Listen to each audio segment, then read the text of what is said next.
অভিবাসীদের উদ্দেশ্যে কড়া বার্তা দিয়েছেন মার্কিন প্রেসিডেন্ট ডোনাল্ড ট্রাম্পের ছেলে ডোনাল্ড ট্রাম্প জুনিয়র।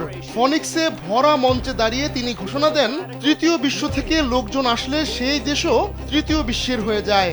এর আগে জুনিয়রকে হুমকি দিয়েছিলেন খোদ তার বাবা ট্রাম্প। বলেছিলেন ভালো বক্তব্য না দিলে ছেলেকে চাকরিচ্যুত করবেন তিনি।